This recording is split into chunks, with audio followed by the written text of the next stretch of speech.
الحمد لله وكفى والصلاة والسلام على عباده الذين اصطفى أما بعد فأعوذ بالله من الشيطان الرجيم بسم الله الرحمن الرحيم وإذ قال ربك للملائكة إني جاعل في الأرض خليفة قالوا وتجعل فيها من يفسد فيها ويسفك الدماء ونحن نسبح بحمدك ونقدس لك قال إني أعلم ما لا تعلمون صدق الله العظيم رب اشرح لي صدري ويسر لي أمري واحلل عقدة من لساني يفقهوا قولي۔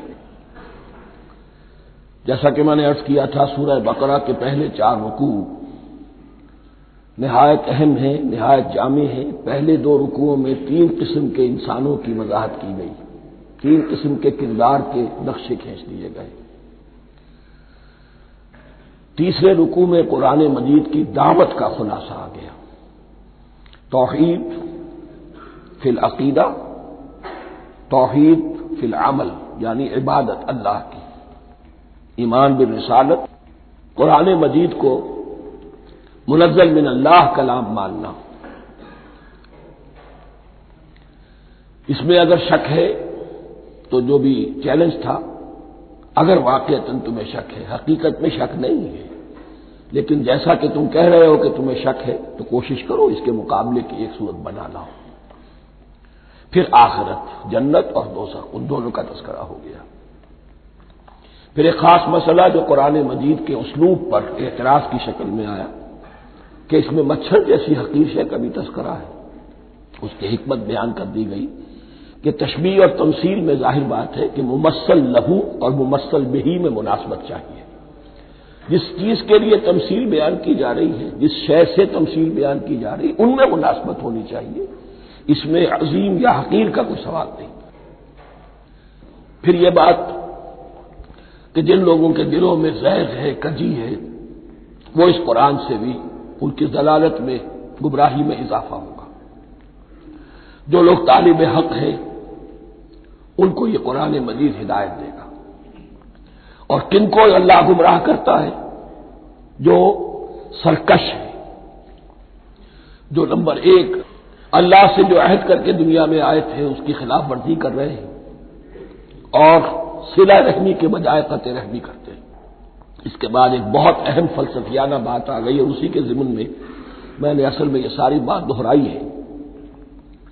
میں نے کہا تھا کہ یہ بات واضح ہوگی آگے جا کر سورہ غافر میں۔ پھر ذہن میں لائیے کہ جب یہ صورت نازل ہوئی ہے، سورہ غافر نازل ہو چکی تھی، لہذا یہاں اجمالی تذکرہ ہے، وہاں تفصیلی تذکرہ ہے۔ اہل جہنم کا قول نقل ہوا ہے، ربنا امتنا اثنتین واحییتنا اثنتین فاعترفنا بذنوبنا فهل الى خروج من سبیل۔ اے اللہ، تو نے 2 مرتبہ ہم پر موت وارد کی، 2 مرتبہ ہمیں زندہ کیا، اب ہم نے اپنے قصور تسلیم کر لیے، تو اب یہاں سے بھی کوئی اور مرحلہ ہے یا نہیں؟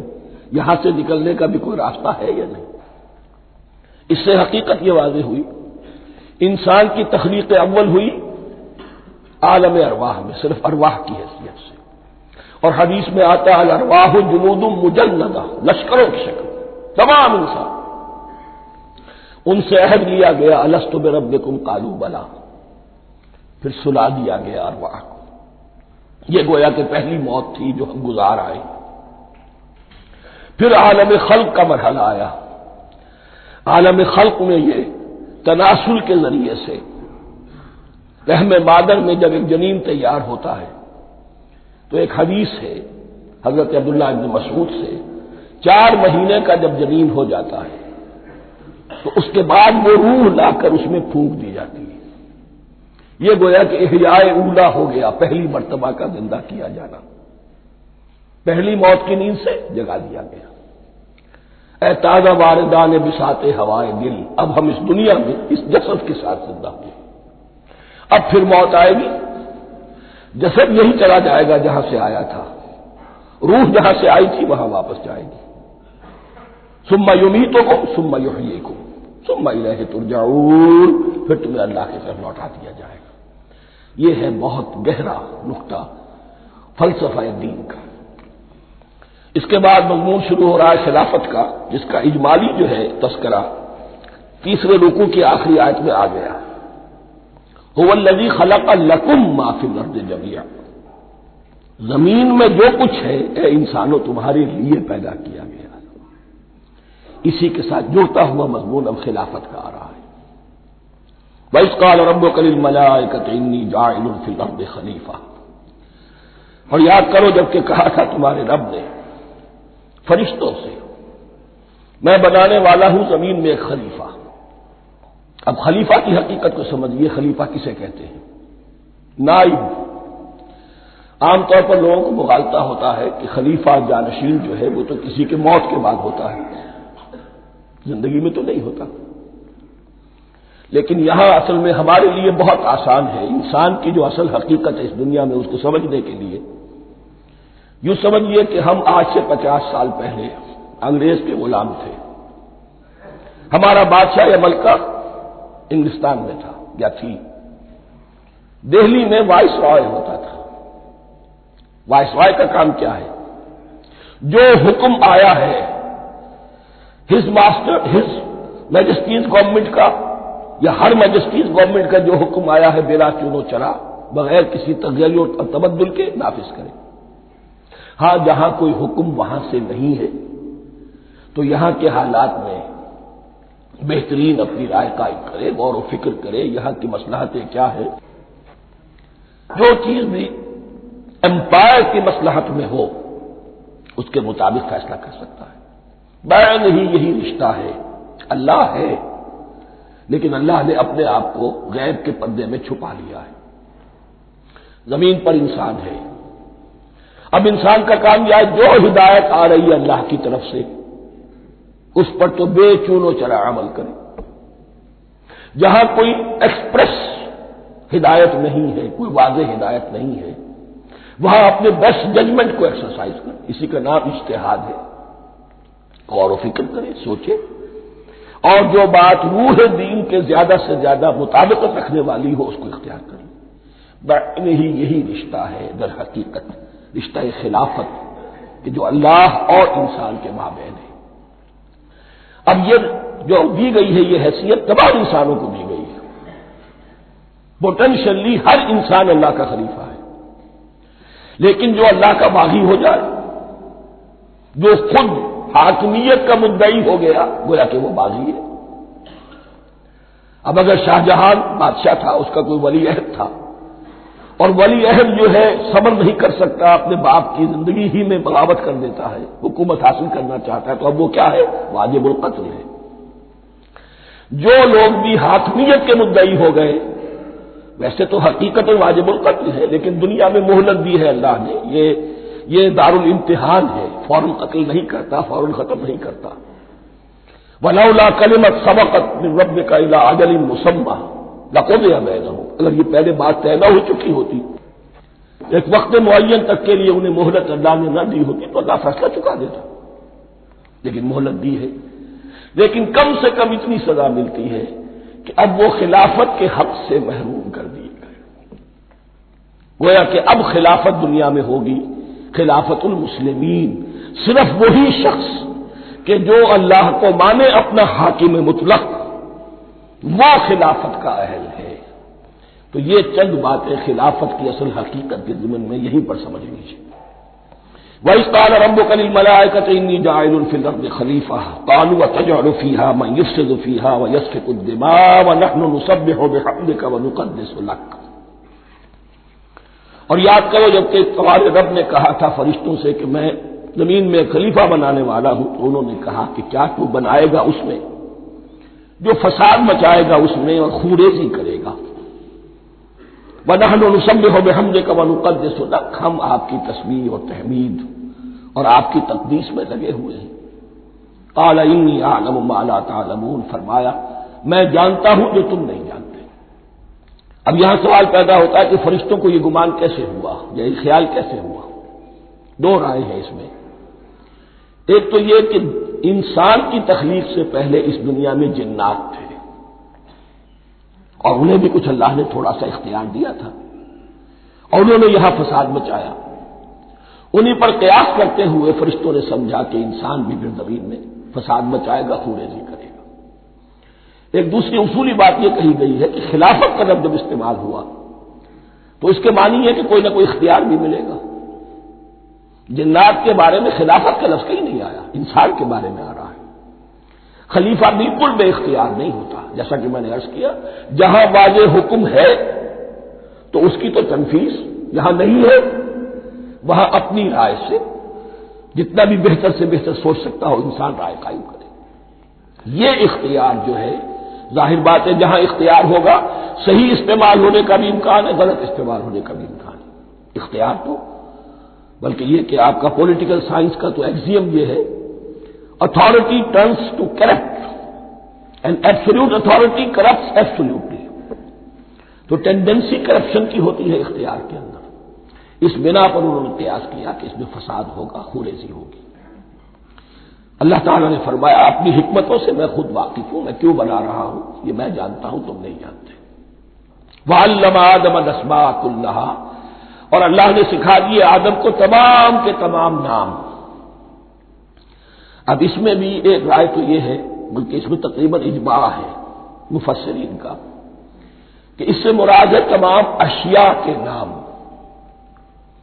اور تمام اشیاء کے نام سے مراد ہے ان کی حقیقت کا علم۔ ہیومن نالج جو ہے، اگر آپ اس کا تجزیہ کریں گے تو وہ یہی ہے کہ انسان ایک چیز کو پہچانتا ہے، پھر اس کے لیے ایک نام رکھتا ہے یا کوئی ٹرم اس کے لیے قائم کرتا ہے۔ اس نام یا ٹرم اور اس کے حوالے سے، اصطلاح کے حوالے سے بہت سے حقائق کو اپنے ذہن کے اندر محفوظ کرتا ہے۔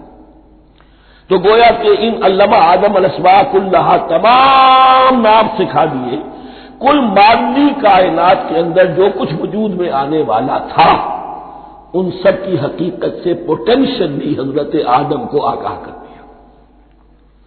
یہ پوٹینشل علم ہے، ہیومن نالج، جو ایکوائرڈ نالج ہے، جو انسان کو سم اور بسم اور اپنے اس دماغ کے کمپیوٹر کے ذریعے سے حاصل ہوتا ہے۔ ایک ہے ریویلڈ نالج جو اللہ وحی کے ذریعے سے بھیجتا ہے، ایک ہے ایکوائرڈ نالج، انسان خود علم حاصل کرتا ہے۔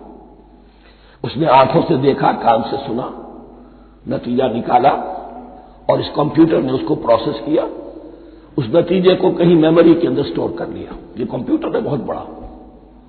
پھر کچھ اور دیکھا، کچھ اور سنا، کچھ چھو کر معلوم ہوا، کچھ چکھ کر معلوم ہوا، کچھ سونگ کر معلوم ہوا، کوئی اور نتیجہ نکلا، اسے وہ پاس میموری کے ساتھ اس کو ٹیلی کیا اور نتیجہ نکالا۔ اس طرح رفتہ رفتہ ان السمع والبصر والفؤاد کل اولئک کان عنہ مسئولا، یہ ایکوائرڈ نالج تین چیزوں سے انسان کو حاصل ہو رہا ہے، سماعت، بصارت اور یہ عقل، جو فائدہ اخذ کرتی ہے، جو اس کو پروسیس کرتی ہے، اس تمام جو سینس ڈیٹا اس کو مہیا ہوتا ہے سینس آرگن کے ذریعے سے۔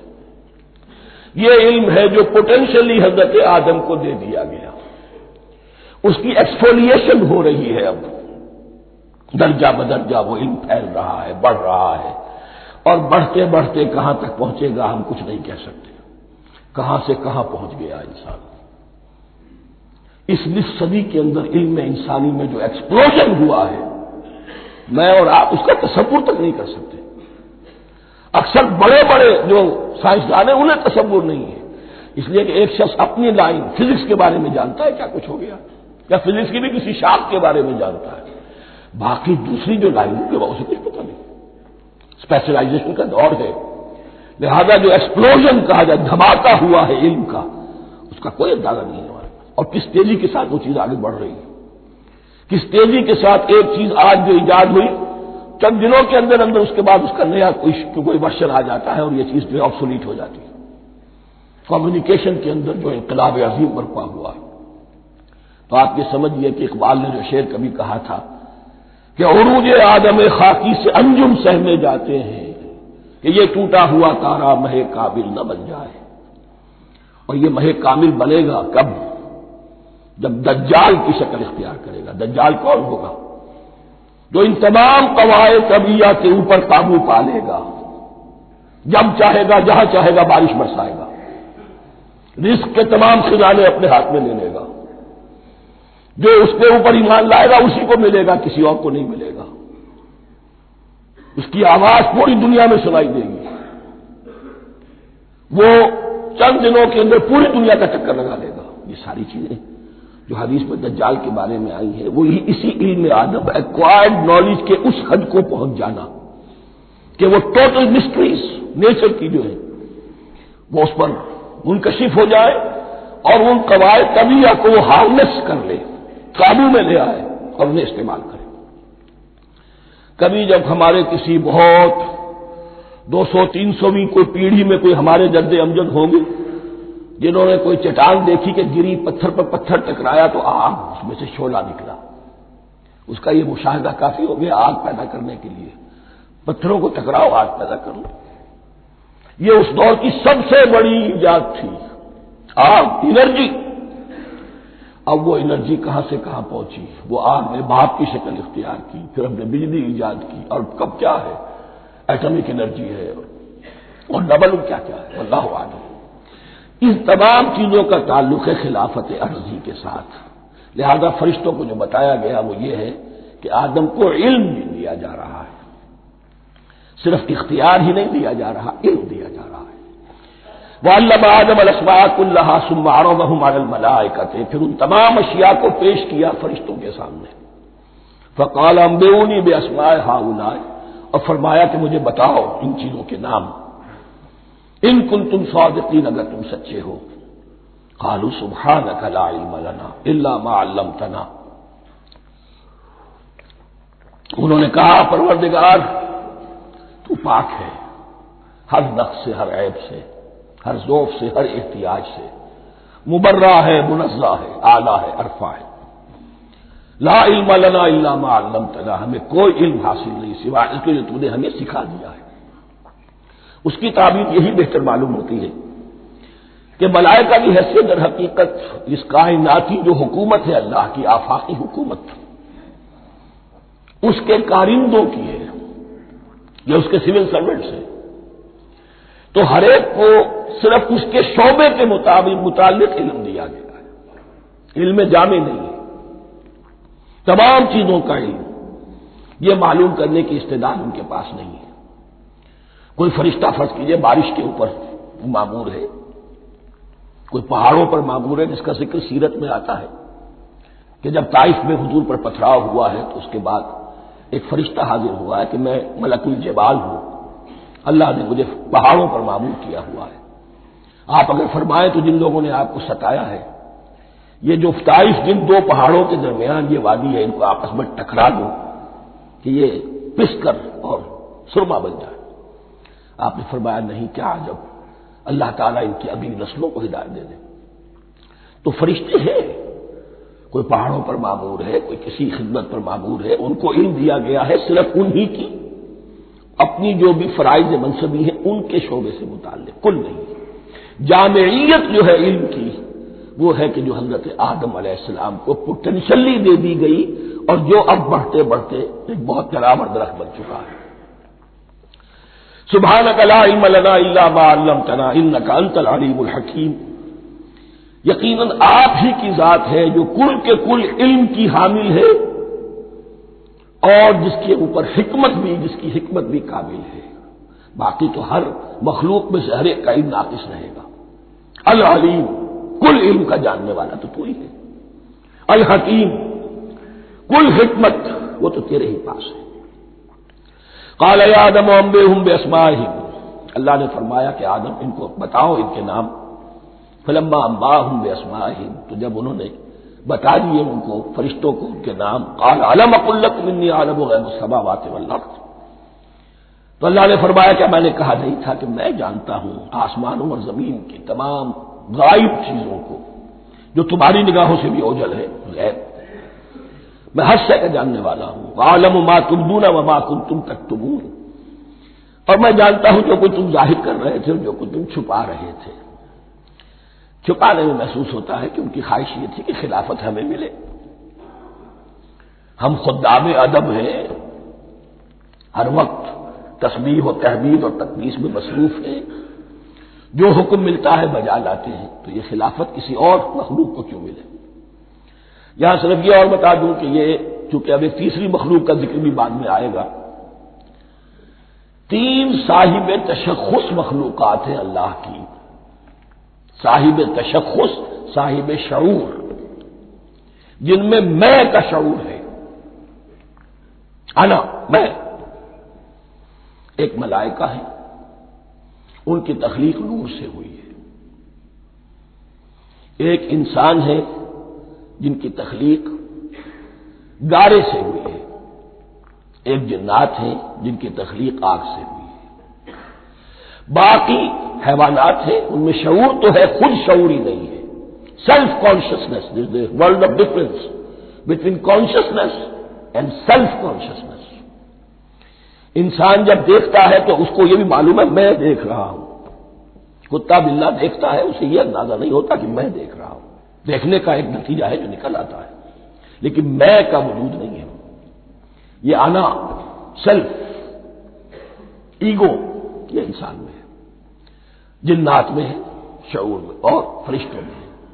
ایک نوری مخلوق، ایک ناری مخلوق، ایک زمین کے اس کرسٹ میں، یہ جو مٹی اور گارے، مٹی اور پانی کا جو ملغوبہ ہے گارے کی شکل میں، اس سے بنا ہے۔ قال يا آدم انبئهم باسمائهم فلما انباهم باسمائهم قال الم اقل لكم اني اعلم غيب السماوات والارض واعلم ما تبدون وما كنتم تكتمون واذ قلنا للملائكه اسجدوا لآدم فسجدوا الا ابلیس۔ اور یاد کرو جب کہ ہم نے کہا فرشتوں سے سجدہ کرو سب کے سب آدم کو، جھک جاؤ آدم کے سامنے، فسجدوا، ان سب نے سجدہ کیا، الا ابلیس، سوائے ابلیس کے۔ پہلی بات تو یہ سمجھیے کہ تمام ملائکہ کے سجدے کی ضرورت کیا تھی؟ کیا یہ صرف تعظیماً تھا؟ اور تعظیماً اگر تھا تو کیا آدم خاکی کی تعظیم تھی یا کسی اور شے کی تعظیم تھی؟ مکی صورتوں میں یہ بات 2 جگہ واضح کی گئی ہے۔ فَإِذَا سَوَّيْتُهُ وَنَفَخْتُ فِيهِ مِن رُوحِي فَقَعُوا لَهُ سَاجِدِينَ، جب میں اس آدم کی تخلیق مکمل کر لوں اور اس میں اپنی روح میں سے پھونک دوں، تب گر پڑنا اس کے سامنے سجدے میں۔ تعظیم اگر ہے تو آدم خاکی کی نہیں ہے، اس کے اندر جو ڈیوائن ایلیمنٹ ہے، جو ڈیوائن سپارک ہے، جو روح ربانی ہے، میری روح، اس کی ہے۔ اور نمبر 2، اس کی حکمت کیا ہے، علت کیا ہے، غرض و غائب کیا ہے؟ جیسا کہ میں نے عرض کیا، اس کائنات کی اس حکومت کے کارندے تو وہ ہیں۔ خلیفہ بنایا جا رہا انسان کو، جب تک یہ ساری سول سروس اس کے تابع نہ ہو، خلافت کیسے کرے گا؟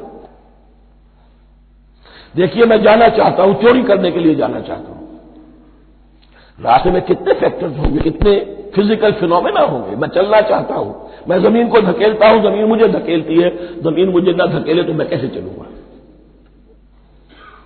یہ پوری کائنات جو ہے، یہ جب ہم کوئی ارادہ کرتے ہیں اور کوئی فیل کرتے ہیں تو اس فیل کے پورے ہونے میں، اس کے ظہور میں نہ معلوم کون کون سے ایلیمنٹس ہیں، کون کون سی فورسز آف دی نیچر ہیں جو ہمارے ساتھ موافقت کرتی ہے تو ہم وہ کام کر سکتے ہیں۔ اور ان سب پر فرشتے مامور ہیں، ہر ایک کی اپنی ڈومین ہے۔ اگر وہ تابع نہ ہو تو خلافت کی کوئی معنی نہیں۔ خلافت دی گئی ہے، یہ ادھر جانا چاہتا ہے جانے دو، یہ نماز کے لیے مسجد میں جانا چاہتا ہے جانے دو، یہ چوری کے لیے نکلا ہے نکلنے دو، اس لیے کہ اس کو جو اختیار دیا گیا ہے، اس کے اختیار کے استعمال میں یہ تمام جو قوتیں ہیں وہ اس کے ساتھ موافقت کرتی ہیں، تب اس کا کوئی ارادہ، وہ اچھا ہو یا برا، وہ پایہ تکمیل کو پہنچ سکتا ہے۔ یہ گویا کہ سبارڈینیشن اس کے لیے سمبل کہ تمام فرشتوں کو جھکا دیا گیا۔ البتہ اس آیت میں ایک مغالطہ پیدا ہوتا ہے، الا ابلیس، سوائے ابلیس کے۔ مغالطہ یہ پیدا ہوتا ہے کہ شاید وہ بھی فرشتہ تھا، اس لیے کہ حکم تو فرشتوں کو دیا گیا تھا۔ پھر نوٹ کیجئے، اس سے پہلے، بہت پہلے سورہ کہف نازل ہو چکی ہے، اور سورہ کہف میں فرما دیا گیا ہے کان من الجن ففسق عن امر ربی، وہ جن تھا، پس اس نے سرکشی کی اپنے رب کے حکم سے. فرشتے کی شان یہ نہیں ہے، وہ اللہ کے کسی حکم کی سرتابی نہیں کرتا. لا یعصون اللہ ما امرہم ویفعلون ما یؤمرون، وہ اللہ کے کسی حکم کی نافرمانی نہیں کرتے اور جو حکم ملتا ہے بجا لاتے. یہ جنات کے اندر اختیار تھا، جیسے اختیار انسانوں کو دیا گیا ہے. جنات میں نیک بھی ہے، بد بھی ہے، اعلیٰ بھی ہے، ادنا بھی ہے، جیسے انسانوں میں. لیکن یہ عزازیل جو جن تھا، علم اور عبادت دونوں کے اعتبار سے بہت بلند ہو گیا تھا، اور یہ فرشتوں کا یوں سمجھیے کہ ہم نشین، فرشتوں کے ساتھ اس طور سے شامل. جیسے بہت سے انسان بھی اگر اپنی بندگی میں، زہد میں، عبادت میں، نیکی میں ترقی کرے تو ان کا ملائے اعلیٰ کے ساتھ، عالم ارواح کے ساتھ، عالم ملائکہ کے ساتھ ایک رابطہ قائم ہوتا ہے. اسی طریقے سے وہ جو عزازیل تھا، جن ہونے کے باوجود اپنی نیکی، عبادت، پارسائی اور اپنے علم میں فرشتوں سے بہت آگے تھا. اس لیے معلم الملکوت کی شکل اختیار کر چکا تھا. اس کو اپنی زون تھا. یہ بات جیسا کہ میں نے عرض کیا 7 مرتبہ قرآن میں یہ بات آئی ہے، قصہ ابلیس و آدم، کہ فرشتوں کو حکم ہوا کہ سجدہ کرو، سب جھک گئے، ابلیس نے سجدے سے انکار کر دیا 7 مرتبہ. یہ 7ویں مرتبہ ہے جو ہم پڑھ رہے ہیں. مصحف میں پہلی مرتبہ آ رہا ہے، ترتیب نزول میں 7ویں مرتبہ آ رہا ہے. یہ آدم و ابلیس کا قصہ اس سے آگے سورہ اعراف میں آئے گا، پھر سورہ ہجر میں آئے گا، سورہ بنی اسرائیل میں آئے گا، سورہ کہف میں آئے گا، سورہ طٰہٰ میں آئے گا، سورہ صاد میں آئے گا. 6 مرتبہ مکی قرآن میں، 1 مرتبہ یہاں. تو یہاں اشارہ نہیں کیا، اس لیے مغالطہ ہو سکتا ہے. لیکن یہ کہ سورہ کہف میں آپ کو بتا چکا ہوں، کان من الجن ففسق عن امر ربی، اس نے اپنے رب کے حکم سے سرتابی کی. نام اس کا عزازیل تھا. ابلیس اس کا صفاتی نام ہے اب، اس لیے کہ اب ابلیسوں کے معنی ہوتے ہیں مایوس ہو جانا. یہ اللہ کی رحمت سے بالکل مایوس ہے، اور مایوس جو ہو جائے وہ شیطان ہو جاتا ہے. اب میرا تو چھٹکارا نہیں ہے، جتنوں کو برباد کر سکوں کروں. میری تو عاقبت خراب ہو چکی ہے، جتنوں کو اپنے ساتھ، ہم تو ڈوبے ہیں سنم، تم کو بھی لے ڈوبیں گے. اب وہ شیطان اس معنی میں کہ انسان کی عداوت اس کی گھٹی میں پڑ گئی. اس نے اللہ سے پھر اجازت بھی لی کہ مجھے مہلت دے دے، یوم یبعثون، قیامت تک کے دن کے لیے، تو میں ثابت کر دوں گا کہ یہ آدم اس رتبے کا حقدار نہ تھا، مستحق نہ تھا جو اسے دیا گیا. انا خیر منہ، میں اس سے بہتر ہوں. خلقتنی من نار وخلقتہ من طین، تو نے مجھے آگ سے بنایا، اسے گارے سے بنایا. لیکن یہ تکبر ہے در حقیقت کہ جس نے اسے راندہ درگاہ حق کر دیا. وَإِذْ قُلْنَا لِلْمَلَائِكَةِ اسْجُدُوا لِآدَمَ فَسَجَدُوا إِلَّا إِبْلِيسَ أَبَىٰ وَاسْتَكْبَرَ. ابا، اس نے انکار کیا، واستکبر، اور تکبر کیا، استکبار کیا. وَكَانَ مِنَ الْكَافِرِينَ. کانا عربی زبان میں 2 طرح کا ہوتا ہے، تامہ، ناقصہ. ایک معنی یہ ہو سکتے ہیں کہ ہو گیا، اب اپنے اس استکبار اور انکار کی وجہ سے کانا من الکافرین، وہ کافروں میں سے ہو گیا. ایک کانا تامہ ہوتا تھا ہی کافروں میں سے، یعنی اس کے اندر سرکشی چھپی ہوئی تھی، اب ظاہر ہو گئی. یہ معاملہ ہوتا ہے، کسی شخص کی بدنیتی اس کے اوپر پردے پڑے رہتے ہیں، نیکی کے، زہد کے، کسی خاص وقت میں آ کر وہ ننگا ہو جاتا ہے، اور جو اس کے اندر تھا اصل، اس کی حقیقت، وہ سامنے آ جاتی ہے. اس کا امکان ہے. تو دونوں معنی اس کے ہو سکتے ہیں. وَقُلْنَا يَا آدَمُ اسْكُنْ أَنْتَ وَزَوْجُكَ الْجَنَّةَ، اور ہم نے کہا کہ اے آدم رہو تم اور تمہاری بیوی جنت میں. اب یہ جنت کون سی ہے؟ اکثر حضرات کے نام کر کے نزدیک یہ جنت کہیں آسمان ہی میں تھی، آسمان ہی میں حضرت آدم کی تخلیق ہوئی. البتہ یہ سب مانتے ہیں کہ ایک وہ جنت الفردوس جو ہے، جس میں جانے کے بعد پھر واپس نکلنے کا کوئی امکان نہیں، یہ وہ جنت نہیں ہے جس میں کہ آخرت میں لوگوں کو جا کر داخل ہونا ہے. اس میں داخل ہونے والے کے نکلنے کا کوئی امکان نہیں. ایک رائے یہ بھی ہے، میرا رجحان اس رائے کی طرف ہے، تخلیق آدم اسی زمین پر ہوئی ہے. وہ جن مراحل سے گزری ہے تخلیق وہ ایک علیحدہ مسئلہ ہے۔ بایولوجی اور وحی دونوں اس پر متفق ہیں کہ مٹی سے، کرسٹ آف دی ارتھ سے انسان بنا ہے، اس پر اتفاق ہے قرآن کا بھی اور بایولوجی کا بھی، جدید علم الحیوانات کا بھی، علم الحیات کا۔ سٹیجز کیا ہیں اس میں اختلاف ہو سکتا ہے، اس کو چھوڑ دیجئے، وہ اس وقت کا بحث نہیں۔ یہی کسی اونچے مقام پر کوئی سرسبز و شاداب علاقہ تھا جہاں حضرت آدم کو رکھا گیا، جہاں ہر طرح کے میوے تھے، ہر شے، لا تظمأ فیہا ولا تضحیٰ، نہ اس میں بھوک لگے گی، نہ دھوپ تمہیں ستائے گی، ہر طرح کی چیز تمہیں فراہم ہے۔ وہاں رکھے گئے ہیں صرف ایک ڈیمانسٹریشن کے لیے کہ انہیں نظر آ جائے کہ شیطان میرا دشمن ہے، وہ مجھے ورگلائے گا، طرح طرح سے میرے اندر وسوسہ اندازی کرے گا، میرے اور میری اولاد کے، صرف ایک ڈیمانسٹریشن۔ اس کی مثال یوں سمجھیے کہ سلیکشن تو ہو گیا، CSP گریڈ میں کوئی شخص آ گیا ہے، لیکن اب وہ سول سروس اکیڈمی میں رکھا جا رہا ہے۔ تو یہ کوئی اکیڈمی ہو سکتا ہے اسی زمین پر، وہ صرف بتانا یہ تھا کہ تمہیں معلوم ہو جائے کہ یہ شیطان تمہارا دشمن ہے۔ اس لیے کہ اس میں جو ایک لفظ حبوط کا آ رہا ہے، وہ حبوط صرف ایک ہی معنی میں نہیں ہوتا، دوسری معنی میں بھی ہے۔ واللہ عالم، یہ چیزیں پھر متشابہات میں رہیں گی، اس لیے ان کے بارے میں کوئی ایک رائے دوسری رائے، اس کے لیے ذہن سے، عقل سے بات کر کے ایک یا دوسری رائے اختیار کر سکتے ہیں۔ وَقُلْنَا يَا آدَمُ اسْكُنْ أَنْتَ وَزَوْجُكَ الْجَنَّةَ، اور ہم نے کہا کہ رہو اے آدم تم بھی اور تمہاری بیوی بھی باغ میں، اس باغ میں، الجنہ اس باغ میں، گویا کہ اشارہ کیا جا رہا ہے۔ وَكُلَا مِنْهَا رَغَدًا حَيْثُ شِئْتُمْ، اور کھاؤ اس میں سے با فراغت جہاں سے چاہو، ہر طرح کا پھل ہے کھاؤ۔ وَلَا تَقْرَبَا هَٰذِهِ الشَّجَرَةَ، یہاں پہ اس درخت کا نام نہیں دیا گیا، اشارہ اس درخت کے قریب مت جانا۔ فَتَكُونَا مِنَ الظَّالِمِينَ، تو تم ظالموں میں سے ہو جاؤ گے، تم حد سے گزرنے والوں میں سے ہو جاؤ گے۔ اب اس کی بھی حکمت سمجھیے کہ چونکہ ڈیمانسٹریشن کرانی ہے کہ تمہیں کسی چیز سے، 1000 چیزیں مباح ہیں دنیا میں، چند چیزیں پینے کی حرام ہیں۔ اب تم اگر ان 1000 مباح چیزوں کو چھوڑ کر حرام چیز کو پیتے ہو تو یہ تمہارا اختیار ہوا، جبکہ اللہ تعالیٰ نے مباحات کا دائرہ بہت وسیع رکھا ہے۔ جس سے چاہو چند رشتے ہیں جو بیان کر دیے گئے، یہ حرام ہے، محرمات ہے، ابدیہ ہے، ان سے تو شادی نہیں ہو سکتی۔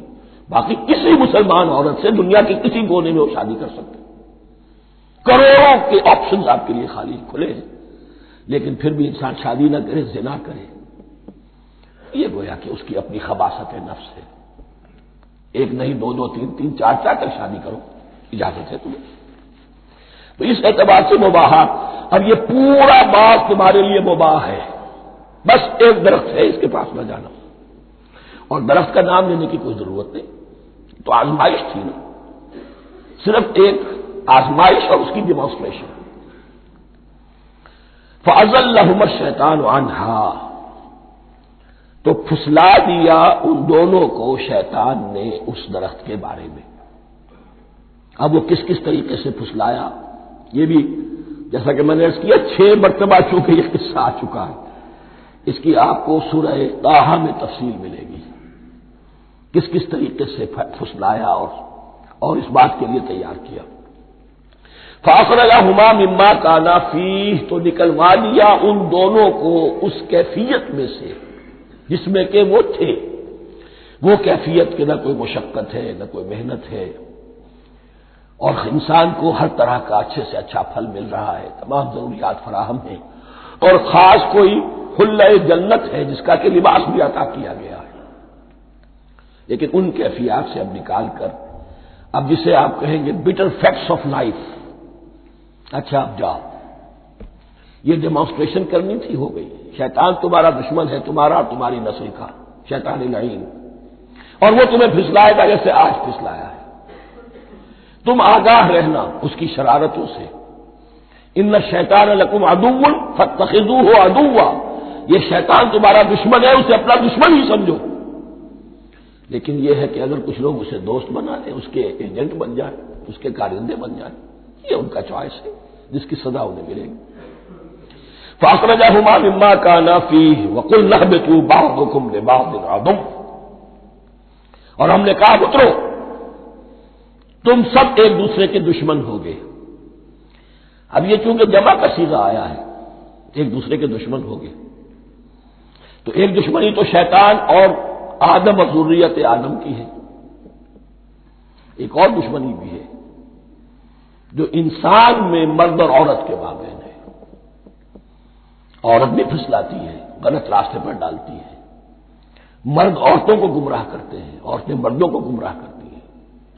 قرآن مجید میں کہا گیا یا ایھا الذین آمنوا ان من ازواجکم واولادکم عدوا لکم فاحذروہم. اہل ایمان چوکنے رہو، چوکس رہو، تمہاری بیویوں اور اولاد میں سے تمہارے دشمن ہیں، بچ کر رہو، کیپ الرٹ. کہیں ان کی محبت تمہیں راہ حق سے منحرف نہ کر دے. تم ایک اچھا کام کرنا چاہتے ہو، بیوی رکاوٹ بن گئی، بیوی کو اچھا کام کرنا چاہتی، شوہر رکاوٹ بن گیا، تو یہ محبت نہیں ہے، یہ عداوت ہے. اس حوالے سے بعضکم لبعض عدو ولکم فی الارض مستقر ومتاع الی حین. اور تمہارے لیے اب زمین میں مستقر ہے، جائے قیام ہے اور متاع ہے، ضرورت کی چیزیں ہیں ہم نے فراہم کر دی ہیں. الی حین، لیکن ایک وقت معین تک کے لیے، یہ ابدی نہیں ہے، ایک وقت آئے گا یہ بساط ہم لپیٹ دیں گے.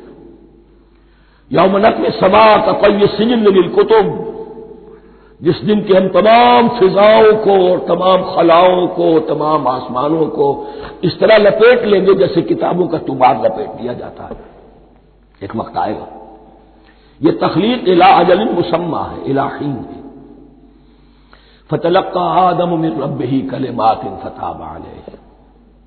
تو سیکھ لیے، حاصل کر لیے آدم نے اپنے رب سے کچھ کلمات، تو اللہ نے ان کی توبہ قبول کر لی. اب اس کی وضاحت سورہ اعراف میں ہے. یہ تو چونکہ پس منظر میں وہ 2/3 قرآن موجود ہے، اس کی وضاحت کیا ہے کہ حضرت آدم میں سخت پشیمانی پیدا ہوئی ہے، میں نے کیا کیا، مجھ سے خطا سرزد ہو گئی، اللہ کے حکم کی میں نے خلاف ورزی کی. لیکن ان کے پاس الفاظ نہیں تھے کن الفاظ میں اللہ سے استغفار کریں، کن الفاظ میں اللہ سے معافی چاہے. اللہ کی رحمت یہ ہوئی کہ اللہ نے الفاظ انہیں خود تلقین فرما دی. یہ اللہ کی شان رحیمی ہے. اصل شے جو ہے وہ انسان کے اندر گناہ پر ندامت کا پیدا ہو جانا ہے، یہ اصل توبہ ہے. علامہ اقبال نے جو بڑی اپنی آغاز ان فوانش شباب میں جو اشعار کہے تھے، ان میں سے ایک شعر کو سن کر پھڑک اٹھے تھے اس وقت کے اساتذہ بھی. موتی سمجھ کے شان کریمی نے چن لیے، قطرے جو تھے میرے عرق انفعال کے. انفعال کہتے ہیں شرمندگی کو. شرمندگی سے میری پیشانی پر جو پسینے کے قطرے نمودار ہو گئے، میرے پروردگار کو وہ اتنے عزیز ہوئے، اس نے انہیں موتی کی طرف چن لیا. موتی سمجھ کے شان کریمی نے چن لیے، قطرے جو تھے میرے عرق انفعال کے. تو فتلقى آدم من ربه کلمات، ان پر پچھتاوا ہوا، ندامت ہوئی. اللہ نے انہیں الفاظ، وہ الفاظ کیا تھے؟ وہ سورہ اعراف میں ہیں. ربنا ظلمنا انفسنا وان لم تغفر لنا وترحمنا لنكونن من الخاسرین. اے اللہ، ہم نے اپنی جانوں پر ظلم کیا ہے، اور اگر تو نے ہمیں بخش نہ دیا اور رحم نہ فرمایا تو ہم تو خسارہ والوں میں ہو جائیں گے، تباہ ہو جائیں گے، برباد ہو جائیں گے. یہی پر فوری تقابل موجود ہے. غلطی ابلیس سے بھی ہوئی، حکم سے سرتابی ہوئی، لیکن اس پر ندامت نہیں ہوئی، تکبر کی بنا پر اور اکڑ گیا، انا خیر منہ. غلطی آدم سے بھی ہوئی، نافرمانی ہوئی، لیکن اس پر پشیمان ہوئے اور توبہ کی. وہ شیطنت ہے، یہ آدمیت ہے، ورنہ کوئی انسان گناہ سے اور معصیت سے مبرہ نہیں ہے. حضور کی ایک حدیث ہے، کل بنی آدم کلکم خطاؤون، کل بنی آدم خطاؤون وخیر الخطائین التوابون. آدم کے تمام اولاد، تمام انسان خطا کار ہیں، ان خطا کاروں میں بہتر وہ ہیں، اچھے وہ ہیں جو توبہ کرتے ہیں. تو یہاں حضرت آدم سے غلطی ہوئی، انہوں نے توبہ کی، پشیمانی ہوئی، ندامت ہوئی، اس نے کی اور اس پر جم گیا. اصرار کیا. فتلقى آدم من ربه كلمات فتاب عليه انه هو التواب الرحیم.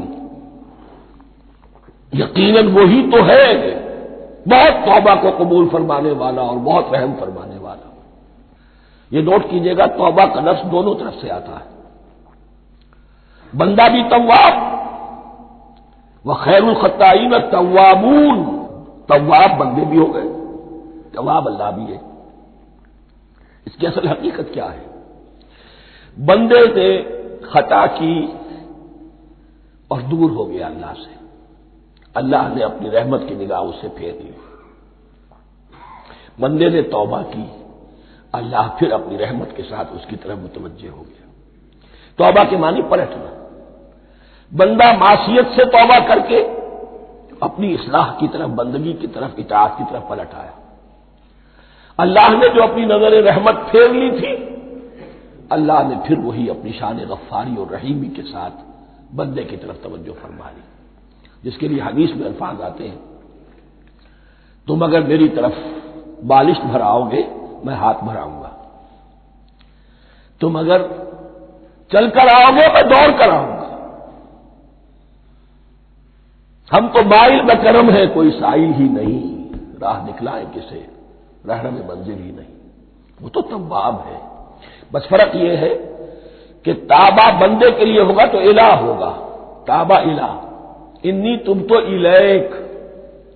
اور جب اللہ کی طرف سے ہوگا تابہ علیہ، وہ اعلیٰ ہوگا، اس پر توبہ کی. یعنی اللہ کی بلند شان ہے تو انسان توبہ کرتا ہے تو اس کی طرف توبہ کرتا ہے. اللہ کی شان کیا ہے؟ وہ توبہ کرتا ہے تو بندے پر اعلیٰ. فتاب علیہ انہ هو التواب الرحیم. قلنا اهبطوا منها جميعا. ہم نے کہہ دیا اتر جاؤ اس سے اب تم سب کے سب. فَإِمَّا يَأْتِيَنَّكُم مِّنِّي هُدًى. اب یہاں لفظ آیا اہبطوا، یہاں بھی پہلے بھی آیا ہے. جو حضرات یہ سمجھتے ہیں کہ تخلیق آدم آسمانوں پر ہوئی ہے اور جنت بھی وہ آسمان میں ہے جہاں رکھے گئے تھے، آزمائشی یا ٹریننگ یا ڈیمانسٹریشن والی جنت، وہ یہاں حبوط کا ترجمہ کریں گے کہ آسمان سے زمین پر اترنے کا حکم دیا گیا. جو لوگ سمجھتے ہیں یہی کسی بلند مقام پر تھے، وہ کہتے ہیں کہ نیچے اترو، کسی بڑی اونچی سطح مرتفع پر اگر کوئی جگہ تھی تو اب نیچے اترو اور جاؤ، اب تمہیں زمین میں ہل چلانا پڑے گا اب روٹی حاصل کرنے کے لیے. یہ جو نعمتوں کے دسترخوان یہاں بچھے ہوئے تھے یہ اب تمہارے لیے نہیں. اس کے لیے اس بانی مجلس کا استعمال جو ہے وہ آ جائے گا آگے چل کر اسی سورہ بقرہ کے اندر کہ اس معنی میں بھی سورہ بقرہ کے 7ویں رکوع میں یہ لفظ استعمال ہوا ہے. تو امکان اس کا بھی ہے. بس اس سے آگے ادھر یا ادھر کی زیادہ بحث کرنے کا یہ موقع دورہ ترجمہ قرآن میں نہیں ہے. قُلْ اهْبِطُوا مِنْهَا جَمِيعًا فَإِمَّا يَأْتِيَنَّكُم مِّنِّي هُدًى فَمَن تَبِعَ هُدَايَ فَلَا خَوْفٌ عَلَيْهِمْ وَلَا هُمْ يَحْزَنُونَ. تو جب بھی آئے گی تمہارے پاس میری جانب سے کوئی ہدایت تو جو کوئی میری ہدایت کی پیروی کرے گا اس کے لیے نہ خوف ہوگا اور نہ وہ حزن سے دوچار ہوگا. یہ ہے علم انسانی کا دوسرا گوشہ، ریویلڈ نالج. اس چوتھے رکوع کی کا جو حسن ہے اسے دیکھیے. شروع میں ایکوائرڈ نالج کا ذکر ہے جو پوٹینشلی حضرت آدم کی ذات میں رکھ دیا گیا اور جو انسان نے پھر اپنی محنت سے ان السمع والبصر والفؤاد اس کے ذریعے سے آگے بڑھایا. یہ علم ہے چل رہا ہے. آج مغربی اقوام ہم سے بہت آگے ہیں. کبھی ایک زمانے میں مسلمان آگے نکل گئے تھے، لیکن ظاہر بات ہے کہ اس دنیا میں عروج تو انہی کو ہوگا جو ان چیزوں میں سب سے زیادہ جس کی آگہی حاصل ہوگی. البتہ ایک علم وہ ہے جو آسمان سے نازل ہوتا ہے، یہ گیون ہے، ریویلڈ نالج ہے، یہ وحی ہے. فَإِمَّا يَأْتِيَنَّكُم مِّنِّي هُدًى. تمہارے مقام خلافت کا تقاضا یہ ہے جو احکام ہمارے آئے، جو ہدایات ہم بھیجیں ان کو تو پوری طریقے سے اس کی پیروی کرو. فَمَن تَبِعَ هُدَايَ. تو جو کوئی بھی میری ہدایت کی پیروی کرے گا فَلَا خَوْفٌ عَلَيْهِمْ وَلَا هُمْ يَحْزَنُونَ. وَالَّذِينَ كَفَرُوا. اور جو ناشکری کریں گے، کفر کریں گے، انکار کریں گے، وَكَذَّبُوا بِآيَاتِنَا. اور ہماری آیات کو جھٹلائیں گے، فَأُولَٰئِكَ أَصْحَابُ النَّارِ هُمْ فِيهَا خَالِدُونَ. تو وہ جہنمی ہوں گے، آگ والے ہوں گے، اس میں ہمیشہ ہمیشہ رہیں گے۔ یہ ہے گویا کہ چارٹر، اس نوع انسانی کو جو ابدی چارٹر اللہ نے دیا ہے، جبکہ زمین کا چارج دے دیا گیا خلیفہ کی حیثیت سے۔ یہاں یہ 4 رکوع جو ہے سورہ بقرہ کے، جو میں نے عرض کیا تھا، قرآن کی دعوت، قرآن کا بنیادی فلسفہ، اس پر یہ جام ہے، اور یہ مکی صورتوں کے مضامین کا خلاصہ۔ اب یہاں سے شروع ہو رہا ہے 5ویں رکوع سے مسلسل 10 رکوع، مسلسل خطاب ہے بنی اسرائیل سے۔ البتہ ان میں ایک تقسیم ہے، پہلے رکوع میں دعوت ہے۔ دعوت جب ہوتی ہے تو آمادہ کرنا، تشویق، ترغیب، دل جوئی، نرمی، یہ دعوت کے اجزاء لا ينفک ہے، اس کے بغیر دعوت مؤثر نہیں ہوتی۔ لہذا ان 7 آیات میں یہ یوں سمجھیے کہ ان 10 رکوعوں کے لیے یہ بمنزلہ فاتحہ ہے، جیسے سورہ فاتحہ 7 آیتوں کی، ایسے ہی اس دعوت سابقہ امت مسلمہ کو دعوت دی جا رہی ہے۔ تو کس طرح دی جا رہی ہے؟ یہ کون تھے؟ یہ بھی مسلمان ہی تو تھے نا، کافر تو ہو گئے حضور کا انکار کر کے، ورنہ وہ موسیٰ کے ماننے والے، شریعت ان کے پاس، بڑے بڑے علماء ان میں، علم کا چرچا ان میں، سب کچھ تھا، ان کو دعوت دی جا رہی ہے۔ لیکن میں اس لیے آپ کو چاہتا ہوں، اس کو توجہ دلا رہا ہوں، آج اگر مسلمانوں میں جو غافل ہو گئے، اپنی حقیقت کو بھول گئے، اپنے فرض منصبی سے غافل ہو گئے، دنیا کے اور قوموں کی طرح کی ایک قوم بن کر رہ گئے، اگر کوئی ایک داعی گروہ کھڑا ہو، کوئی جماعت، کوئی فرد، اور اس سے جماعت بنے، تو ظاہر بات ہے سب سے پہلے اسے اسی امت کو دعوت دینی ہوگی، اس لیے کہ دنیا تو اسلام کو پہچانے گی اس امت کے حوالے سے۔ فزیشین ہیل بائی سیلف، پہلے یہ تو ٹھیک ہو، یہ کہیں پر صحیح اسلام کا نمونہ پیش کرے تو دنیا کو دعوت دے سکو گے، آؤ دیکھو یہ ہے اسلام۔ اس لیے ان کو جو دعوت دینے کا اسلوب ہونا چاہیے وہ عکس ہوگا اس اسلوب کا جو ان 7 آیات میں ہمارے سامنے آ رہا ہے۔ یا بنی اسرائیل اذکروا نعمتی التی انعمت علیکم، اے بنی اسرائیل، اسرائیل کو سمجھ لیجئے، یہ مرکب لفظ ہے، اسم، اسی سے اسیر بنا ہے، اسیر جو کسی کا قیدی ہوتا ہے۔ ایل عبرانی میں اللہ کے لیے ہے، اور اسرائیل کا ترجمہ ہے عبداللہ، اللہ کا غلام، اللہ کے ساتھ بندھا ہوا، اس کی اطاعت کے قلاتے کے اندر۔ تو یہ اسرائیل، یہ لقب ہے حضرت یعقوب علیہ السلام کا۔ ان کے 12 بیٹے تھے، 12 بیٹوں سے جو نسل چلی وہ بنی اسرائیل ہے، انہی میں حضرت موسیٰ کی بعثت ہوئی اور تورات انہیں دی گئی، پھر یہ ایک بہت بڑی امت بنے۔ ان پر 4 ادوار آ چکے تھے قرآن مجید کے نزول کے وقت تک۔ 2 مرتبہ اللہ کی رحمت کی بارشیں ہوئیں، انہیں عروج نصیب ہوا، 2 مرتبہ ان کو دنیا پرستی، شہوت پرستی، اللہ کے احکام کو پسپش ڈال دینے کی سزا میں عذاب کے کوڑے ان پر برسے۔ اس کا ذکر آئے گا سورہ بنی اسرائیل کے پہلے رکوع میں۔ اس وقت جبکہ قرآن نازل ہو رہا ہے، اس وقت وہ اپنے اس زوال کے دور میں تھے۔ حال یہ تھا کہ حضور صلی اللہ علیہ وسلم کی بعثت سے پہلے ہی 2nd ٹیمپل بھی شہید کیا جا چکا تھا، گرایا جا چکا تھا۔ حضرت سلیمان نے جو بنایا تھا ہیکل سلیمانی، جس کو یہ 1st ٹیمپل کہتے ہیں، اسے نیبوکدنیزر نے گرا دیا تھا حضرت مسیح سے بھی کئی سو سال پہلے۔ لیکن اس کے بعد پھر یہ رومنز نے سن 70 عیسوی میں حضور کی ولادت سے 500 برس پہلے ان کا یہ یروشلم تباہ و برباد ہوا، اس میں لوگوں کو قتل کیا گیا، قتل عام ہوا، اور 2nd ٹیمپل جو ہے وہ بھی گرا دیا گیا، جو اب تک گرا پڑا ہوا ہے۔ صرف ایک ویلنگ وال ہے جس کے پاس جا کر یہودی جو ہے ماتم کر دیتے ہیں، روتے ہیں، اور اب وہ بنانے پر تلے ہوئے ہیں اپنا 3rd ٹیمپل، اس کے نقشے بن چکے ہیں، بلو پرنٹ بن چکے ہیں۔ لیکن بہرحال جس وقت قرآن نازل ہو رہا تھا یہ بہت ہی پستی میں تھے۔ اس کے بارے میں فرمایا، اے بنی اسرائیل ذرا یاد کرو میرے اس انعام کو جو تم پر ہوا، وہ انعام کیا ہے؟ میں نے تمہیں اپنی کتاب دی، نبوت سے سرفراز فرمایا، اپنی شریعت تمہیں عطا فرمائی، تمہیں داؤد، تمہارے اندر داؤد اور سلیمان جیسے بادشاہ اٹھائے جو بادشاہ بھی تھے، نبی بھی تھے۔ وَأَوْفُوا بِعَهْدِي، اور میرے وعدے کو پورا کرو تاکہ میں بھی اپنے وعدے کو پورا کروں۔ یہ وعدہ ہے جو کتاب استثناء جو ہے اولڈ ٹیسٹمنٹ کی، ڈیوٹرانومی، اس کے 18ویں باب کی آیت نمبر 18-19 میں ہے۔ حضرت موسیٰ سے خطاب کر کے اس میں اللہ نے یہ الفاظ فرمائے، میں ان کے بھائیوں میں سے تیرے مانند ایک نبی برپا کروں گا اور اس کے منہ میں اپنا کلام ڈالوں گا، اور وہ وہی کچھ بتائے گا جو میں اس سے کہوں گا۔ یہ گویا کہ حضرت موسیٰ علیہ السلام کی امت کو بتایا جا رہا تھا کہ نبی آخر الزماں آئیں گے اور تمہیں انہیں قبول کرنا ہے۔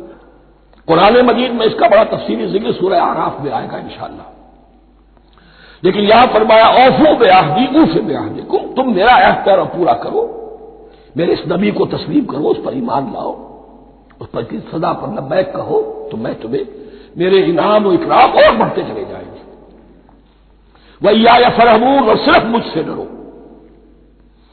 وَآمِنُوا بِمَا أَنزَلْتُ مُصَدِّقًا لِمَا مَعَكُمْ، اور ایمان لاؤ اس پر جو میں نے نازل کیا ہے، جو تمہارے پاس جو تورات ہے اس کی تصدیق کرتے ہوئے آیا ہے۔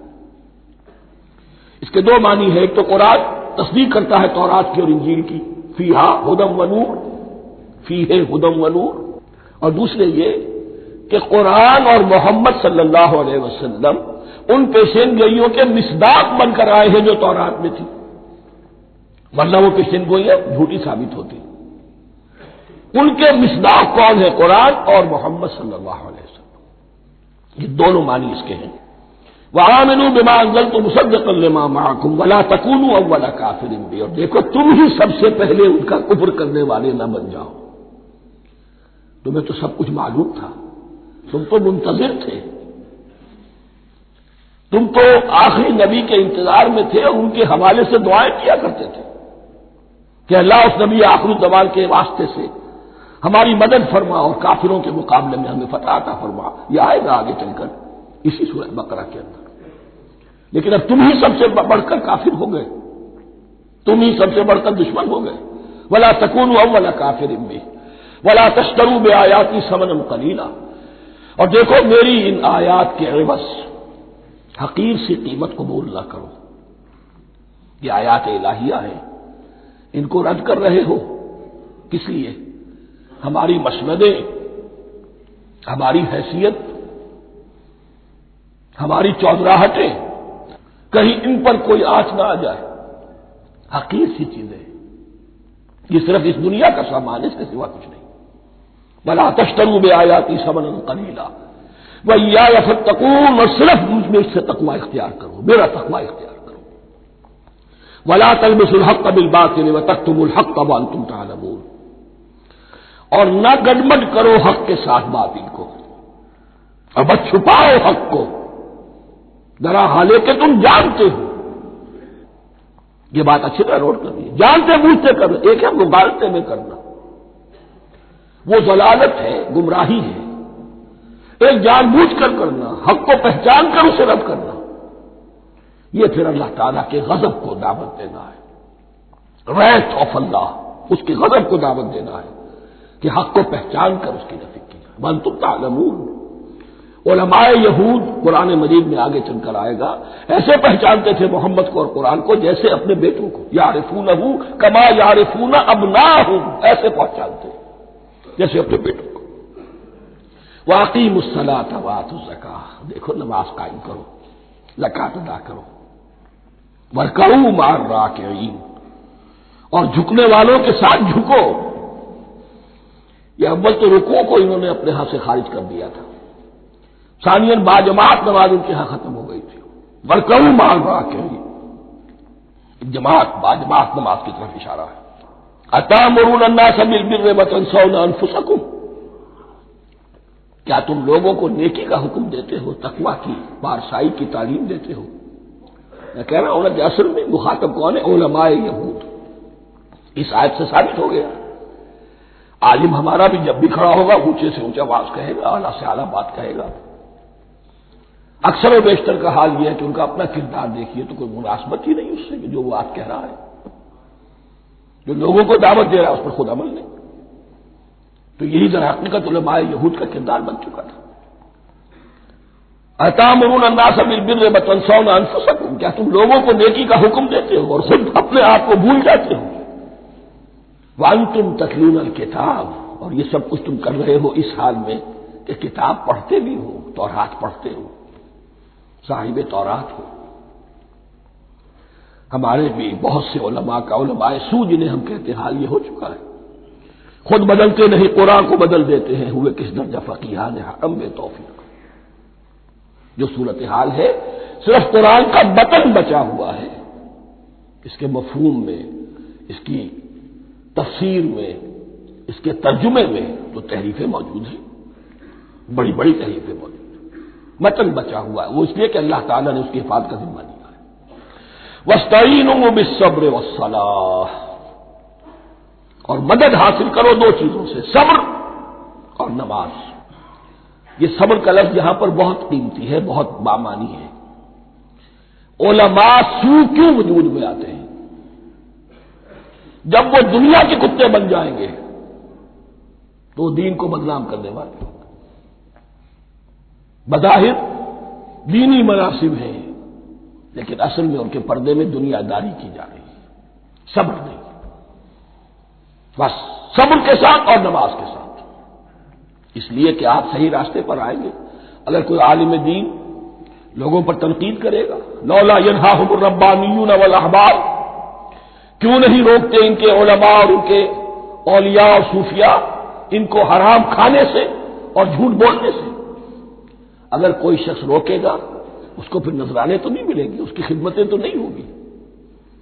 اگر تو دنیا میں صبر اختیار کرنا ہے تب تو آپ حق بات کہہ سکتے ہیں، اور اگر دنیاوی ایمبیشنز ہے تو پھر آپ کو کہیں نہ کہیں کمپرومائز کرنا پڑے گا۔ وَاسْتَعِینُوا بِالصَّبْرِ وَالصَّلَاةِ، صبر اور نماز۔ وَإِنَّهَا لَكَبِیرَةٌ، اور یقیناً یہ بہت بھاری شے ہے، بہت بھاری شے ہے۔ عام طور پر خیال یہ ہے کہ انہا کی ضمیر صرف صلاۃ کی طرف جاتی ہے، نماز بہت بھاری ہے۔ ایک رائے یہ ہے کہ نہیں، یہ پورے طرز عمل کی طرف جا رہی ہے، یہ طرز عمل کہ خود صبر کرو، اس دنیا میں صبر کرو، دنیا اور دنیا کے متعلقات میں کم سے کم پر قانع ہو جاؤ، اور حق کا بول بالا کرنے کے لیے میدان میں آ جاؤ، یہ طرز عمل۔ اور اس میں پھر نماز، الصلاۃ عماد الدین۔ وَإِنَّهَا لَكَبِیرَةٌ إِلَّا عَلَى الْخَاشِعِینَ، یہ یقیناً بہت بھاری چیز ہے، یہ روش، یہ رویہ بھی بہت بھاری اور نماز بھی بہت بھاری ہے، سوائے ان خشوع رکھنے والوں کے، ڈرنے والوں کے، جن کے دل جھک گئے ہیں اللہ کے سامنے۔ الذین یظنون انہم ملاقو ربہم، جنہیں یہ یقین ہے کہ انہیں اپنے رب سے ملاقات کرنی ہے، جیسا کہ میں نے شروع میں توجہ دلائی تھی، وبالآخرۃ ہم یوقنون، یہ ایمان بالآخرت ہے جو انسان کو سیدھا رکھتا ہے عمل کے میدان میں۔ الذین یظنون انہم ملاقو ربہم وانہم الیہ راجعون، اور جنہیں یہ یقین ہے کہ بالآخر اسی کی طرف ہمیں لوٹنا ہے۔ بارک اللہ لی ولکم فی القرآن العظیم ونفعنی وإیاکم بالآیات والذکر الحکیم۔